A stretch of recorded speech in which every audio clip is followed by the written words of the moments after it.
The UFC is selling you a Conor McGregor that doesn't exist anymore. No disrespect, Max. You're not gonna lay a glove on me. His comeback is finally official, and the hype is so massive that just the announcement sold out an arena and broke records weeks before the fight even happens. But there is a problem nobody wants to say out loud. We know we can talk people into the seats to see him fight, but what does he still have left? I don't know that answer. We might all be waiting for the return of a fighter who simply doesn't exist anymore. A guy who already spent his best years outside of the cage, not in it. What has he been doing all this time, and what have we gotten out of his athletic prime? Because the UFC doesn't just need Conor McGregor to come back. It needs you to believe the old Conor is coming back with him.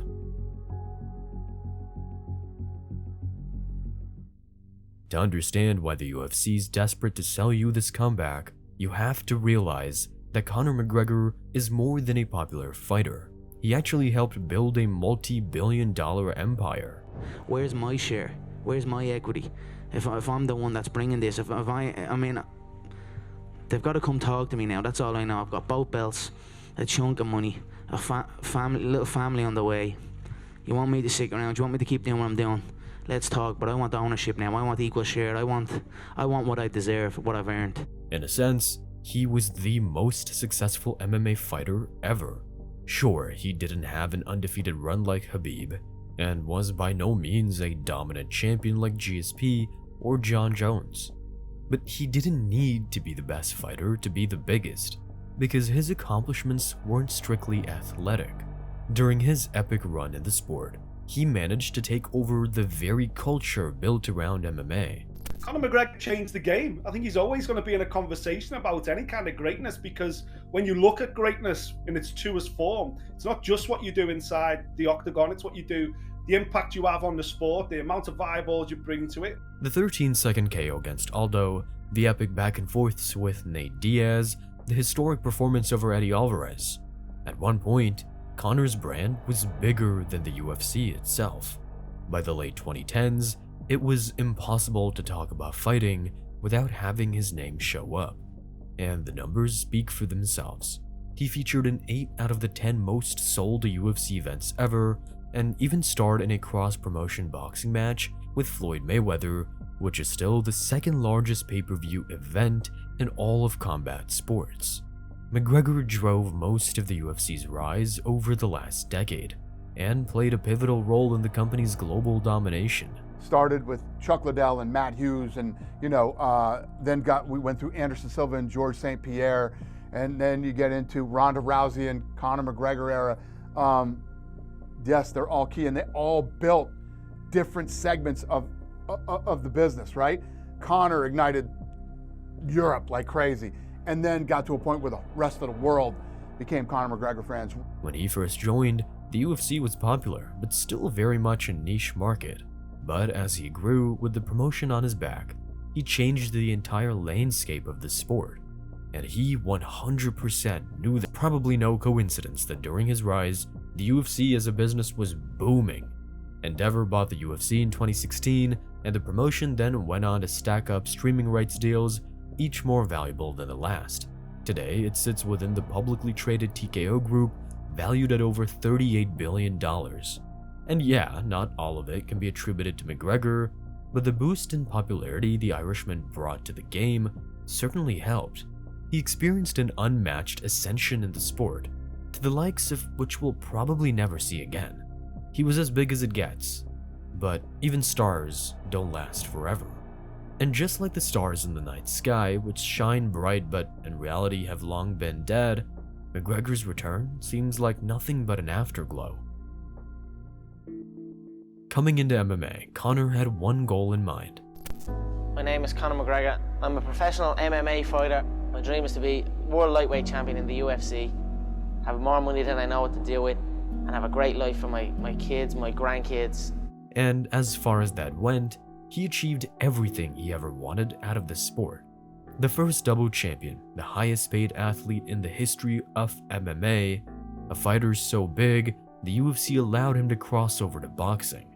So, what went wrong? Sometimes too much success is often the greatest motivation killer in life. And just like that, Conor went from a centered young fighter with something to prove Partying is weakness for the soul, my friend, so I try and avoid it. to a complete mess in just a few years. An Irish storm is brewing. Stand your base. We're going to Monaco. His career could very well have ended in 2017 after he made upwards of $100 million for the Mayweather fight. In fact, it almost did. He went on a long layoff, all while using his newfound fortune to branch into other business ventures. Fighting was quickly becoming an afterthought. The fire was gone, and it'd probably stay as such if a certain rivalry didn't rekindle it. Just tell me where, and that's it. Why you need to come here? Show up like you wanna fight or something like this. Send me a message, hey, come here, this place, and that's it. The Khabib feud is probably the biggest, ugliest strife ever. And it was, by sentiment and numbers, also the biggest fight ever. This rivalry transcended the sports realm, taking on a level we hadn't seen before. It was a deeply personal clash where nothing was off limits. Family, nationality, even religion. Suddenly, his competitive desire was back, but he was up against one of the most dominant forces the UFC had ever seen. And when he got dominated by Khabib and finished inside 4 rounds, it was truly devastating. The kid jumped in. Huh? Those handbags. Yeah. I didn't see Khabib jumping over that. I didn't see that coming. Who cares about that? That's handbags. Here comes B, and that's that. If we could pinpoint an exact moment when Conor began to spiral, the very night after UFC 229 would probably be it. Shortly after, controversies became a recurring theme in his life. Less than a year later, he was caught smashing a fan's phone after he made a comment about the Khabib fight. He also punched an old man in an Irish pub, Lord knows why, and even faced sexual assault allegations that further eroded his image. The signs were there, but that doesn't mean he was done with fighting just yet. If the Khabib fight was important before, after the loss, it became an obsession. Is the desire to rematch Khabib because of your animosity towards him, or because you know you could have done better? No, I'm just having fun with it all now. He is trembling. That man is trembling. He doesn't want it. He doesn't want it. You know, you get it, and he's trying not to lose it again. So all these comments about he needs to win 10 fights and stuff like that, you're not buying that. I just smell shit. That's all it is. He's afraid, and that's it. But everyone wants it. The boss wants it. Dana wants it. We all want it. So. He came back to beat Donald Cerrone in 2020, looking to get a rematch with Khabib. But the Dagestani had other plans. Khabib retired that same year, and with it, gone were the chances of another fight. While we can't say for certain, it's safe to say that McGregor's real desire for competition also died that day. She don't wanna go fight without father, but I promise her it was my last fight here. I know only one thing. What I want from UFC Tuesday, you guys have to put me on #1 pound-for-pound fighter in the world, because I deserve this. And undisputed UFC lightweight champion, so you know. You were surprised by that at the end? A little bit, yeah. Although I know he's always had retirement on his mind. He's doesn't really want to be in there too much, I don't think. So it is what it is. Conor wasn't done just yet though, but his next 2 fights against Poirier only exposed that not only were the inactivity and unhealthy habits starting to catch up, but also the skill level of the sport itself. Poirier, who had dominated years before, turned the tables and battered him twice, and the way he approached these 2 fights also matters. In their second fight, he was uncharacteristically respectful towards his opponent. Dustin has put on an incredible run since our last fight. It's been a long time coming. Yes, I did get the win over him the first time. But, you know, he's rose right up, and he's back up there at the top of the division, so I'm excited to go and compete with him again. But after getting finished in that encounter, he came back to his old self in the rubber match. He was brash, offensive, trying to get a reaction out of Poirier, but he didn't feel the same. Your wife is your husband. You're only a little bitch of a thing, a silly little hillbilly. Joe Lee's wife! Joe Lee's wife! Joe Lee's wife! Joe Lee's wife! You little bitch of a thing. You used to be a lot better than that, man. The trash talk was a lot better than that. The man who once built his name by living rent-free in opponents' heads seemed like he couldn't escape his own, and the outcome of the Poirier trilogy only exacerbated that. Instead of a knockout or submission loss, McGregor suffered a gruesome leg break, an injury that could and probably should end his career. The game had passed him by, and now even his body couldn't withstand it. That was the last time we saw him compete. But in the absence of fighting, new demons became his toughest opponents. Since then, we've heard time and again about how McGregor is ready to return, only to get disappointed when he doesn't. For a while there, this was the closest we got to see him fighting again. UFC superstar Conor McGregor was supposed to pretend to slug the Miami Heat mascot in a pre-planned skit during the NBA Finals, but he ended up sending him to the ER.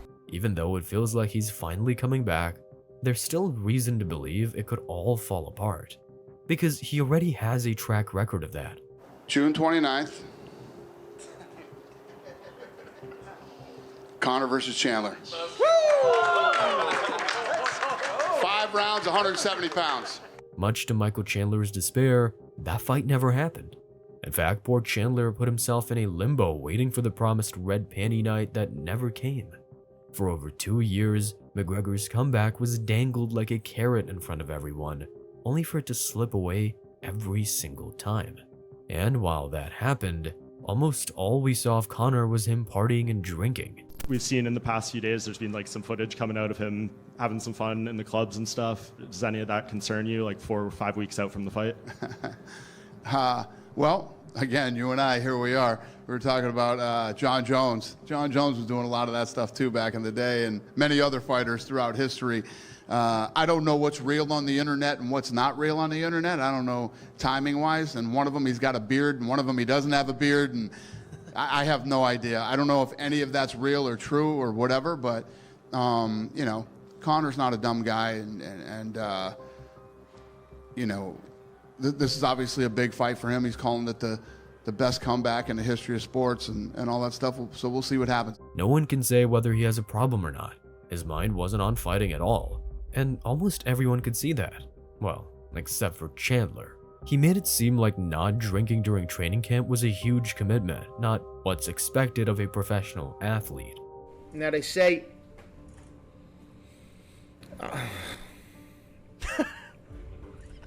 That's unbelievable, folks. You know, I've 6 weeks. I've been off the drink. I've been off my beautiful products since the 10-week mark. So we're 5 weeks and 5 days out. I'm taking this seriously, you know. Dude, I don't know if he's making it to fight night. He pulled out with an injury only weeks before UFC 303, and just like that, the fight was dead in the water, never to be rebooked. With every public appearance, he looked more and more deranged. And in those days, his behavior went from a borderline funny guy having a beer to outright worrisome. Jake's a consummate professional, 75 movies made. You know, I'm blessed to have entered into the movie alongside him. He was patient with me. He gave me guidance, and I just took it. It wouldn't be fair to say that McGregor wanted nothing to do with fighting. Sure, he never went on to win the Chandler fight. By all accounts, Conor was on his way to rock bottom, and he eventually reached it. Thankfully, by late 2025, he seemed to have finally found a path toward recovery. He's opened up about going sober and actually seems to be going a lot better nowadays. I've engaged on a spiritual journey, and I'm saved, I am healed. And you know, on the back of that, the world is in for a treat. The world is in for a treat. My competitive spark that was once in my heart is now a roaring blaze. That by itself is great news. He finally feels ready to come back to action. But here's where the issue lies. Building healthier life choices doesn't erase the fact that he has been inactive for the last 5 years. And when, or if he returns, he'll be fighting a guy who's consistently been competing at the highest level. Conor burned 5 years of his career while Max Holloway took the exact opposite route. From Topuria to Oliveira, Max faced nothing but killers throughout. And since McGregor last competed, Holloway fought 9 times, remained a ranked fighter, won the BMF belt, and even scored what's likely the most epic KO ever against Gaethje at UFC 300. This makes the matchup between an almost 38-year-old fighter on a 5-year layoff against him almost seem like a mismatch.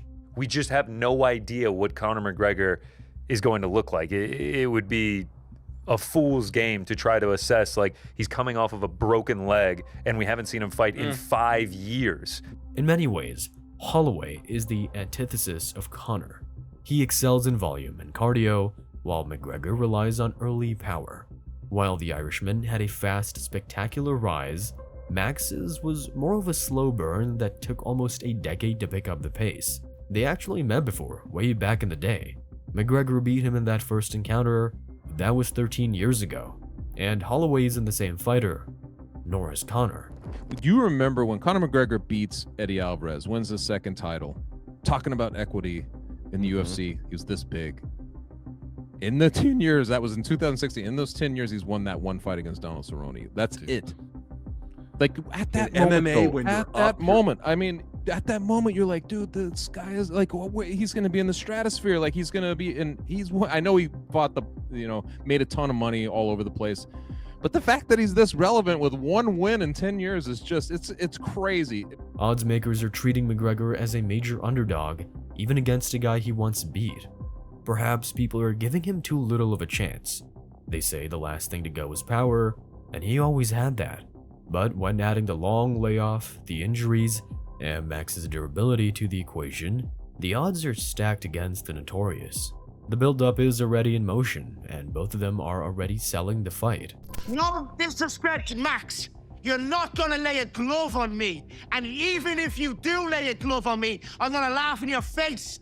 It's another world here against me, and it's another world at this weight. I'm gonna come out of this bout unscathed and in all glory. You will never hear it from the man himself, but McGregor likely planned to face a less dangerous opponent. First, it was the older yet exciting Michael Chandler, and when that fell off, reports surfaced that he wanted to face Dan Ige instead. If confirmed, this shows that he either doesn't want to compete with the top athletes, or, at the very least, wants a tune-up fight first. And considering the Cowboy Cerrone tune-up is his only victory this decade, that strategy makes sense. Tough fight for Conor McGregor, and I think he's gonna tune up old McGregor. I think Max is gonna tune up McGregor, and it might be the last time we ever see him, unfortunately. Let's see what happens. I love Max Holloway. I would love to see Conor win just because we want to see him again, but there's a good chance we ain't seeing him ever again. The 2 losses against Poirier were likely the beginning of the decline. The added 5 years of inactivity only make the scenario grimmer. Coming clean with his past self may have injected newfound motivation into him, but the clock is ticking, and the window is almost closing. For a guy as big as McGregor, there's a world of opportunity in combat sports to make several exciting and not as dangerous matchups. Another Mayweather bout, a Nate Diaz rematch, hell, even a Jake Paul fight would make huge numbers. The issue is, Conor isn't exactly free to do as he pleases. It is very interesting, the business behind the business, right? Because if he didn't sign a new deal, I think it's 2 fights that he's got, including the Max one, right? So he does that one, then one more, then he can go. Because before he ever gets to that, he has to overcome a really big and bald barrier named Dana White. Yeah, I mean, we'll see if Conor's going to come back or not. You know, we've been talking about it for a while. Yeah, we'll see. We'll see how it plays out. I don't know, though. He still has 2 fights left on his contract, and for the UFC, this means the last opportunity to milk the cash cow. Typically, in this game, aging fighters rarely get special treatment. Young blood comes to replace the old, taking their rankings, status, and even mainstream appeal. It doesn't matter that Conor practically helped build the empire. If he or anyone is close to becoming a free agent, they'll have to go through hell to do so. Conor was offered Carlos Prates. That happened. 170 pounds. Conor McGregor accepted the fight against Carlos Pratas. Say he wanted the Dan Ige fight? Well, best we can do is this bigger, younger, and a lot scarier guy named Carlos Pratas. Hardly a surprise this fight didn't happen. Eventually, both parties finally settled for Holloway, who is a star in his own right and has a very real chance of winning. But while that means that the promotion will likely get to capture some of Conor's star power and send it back into the roster, it also exposes an uncomfortable truth. It shows that the UFC is just as stagnant as McGregor is, and that the years of unprecedented growth are likely behind them. Just look at Sean O'Malley, a guy the UFC has tried to shape as a star for years on end. Sean holds the record for the biggest gate revenue ever.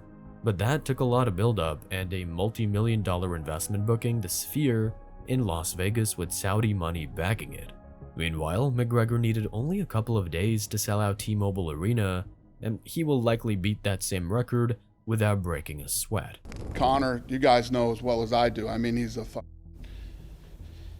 powerhouse, man. I mean, when he's involved, I mean, tickets, as soon as they went on sale, went flying. We put Power Slap on sale. Power Slap sold out in an hour. So we added 250 or 200 more tickets, sold out in 15 minutes. I'm sure everything that's going on in Vegas International Fight Week is selling out. So it's great to have Conor back. $20 million gate for this one, you think? More. This should break the record. The record is the Sphere right now, and this should break the Sphere record. The UFC may have a dependency problem. The Conor McGregor we knew is long gone, but the mere shadow of his former self is enough to break records and outperform everyone else. They built a $38 billion company and can't replicate the one guy who made it possible. I'm the reason we're even here in the first place. I'm the reason this whole thing is happening. If I wasn't here, this whole ship goes down. And that's the truth. That's facts. There's no one else out there. There's no one but me. The UFC is selling a Conor McGregor that no longer exists, and it actually is working. If you want to watch a deeper dive into how he became bigger than the UFC itself, you can watch this video next. Thank you for watching.